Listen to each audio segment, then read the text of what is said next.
Well, I pulled in a roadhouse in Texas, a little place called Hamburger Dance. Good morning. Last week, we left you with the Jason Burke and the First Cousins Nash Next double victory. In the interim, while all of this was happening, because this is a 2-year span, I had taken over the shop on Main Street, which that's another story for another day. But I was teaching lessons. I was very, very busy trying to keep the lights on, make sure all my obligations were paid.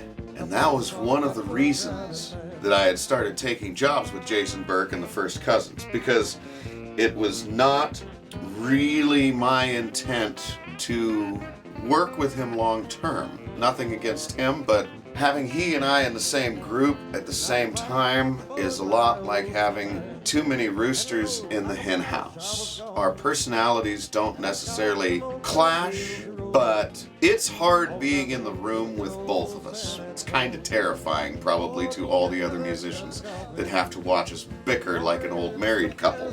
As I was doing my daily recording, teaching, it's really hard to do the tour life and the studio stuff and then go teach grandma piano lessons.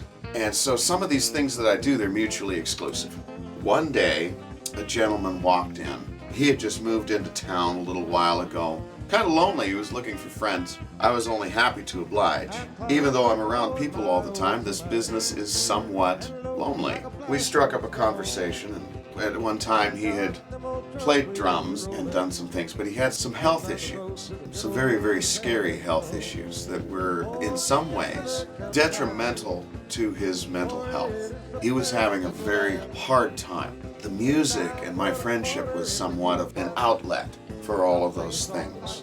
And sometimes our conversations would delve into the morose. Because of his particular condition and the things that he dealt with, it was entirely possible that tomorrow he would not be here. And so one day, we came in and we were gonna go do lunch and whatnot after I finished teaching. And he had said to me, I would really like to record a song so that there's something out there, a piece of me for when I'm gone.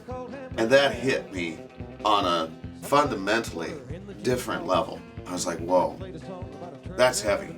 Yes, we can. Let me see what we can do. So in the background, I started setting up a couple of little songs and little things that I'd been previously working on before I'd started doing these tours with Jason to all the tourist traps across the country. And we started putting something together. And another recording client that I had, Blueser, said, are you able to work on this project? I was like, yeah. So this is where the universes sort of collide, because whereas in other stories that I'm telling, I'm protecting names, like Jason his real name is not Jason. But these other guys, they're part of my now today world, the Devils County crew. And so I will use some of their names. Now, Blueser, you can find out who Blueser is. The gentleman who came in that wanted to start this project. We will call him J-Rock, because that's what he called himself on stage for the many years that we did do Devils County, and he was the drummer for Devils County. Now, he says, can my brother work with us too? He plays guitar and does songwriting and stuff. And I'd met his brother once or twice before, and I said, yes, absolutely. Absolutely. Let's make this a wonderful family affair. I've got this guy that'll play bass, Blueser. He'll come in and do it. He's a fun cat. This will be a really neat little concept project. And I think that was the birth of Devils County.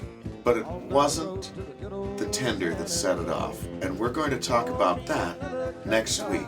I hope everyone is having a wonderful day. Remember, I'm not rich. I'm not famous. I don't know everything. But it's been a hell of a ride. I'll play a song about a drug driving man.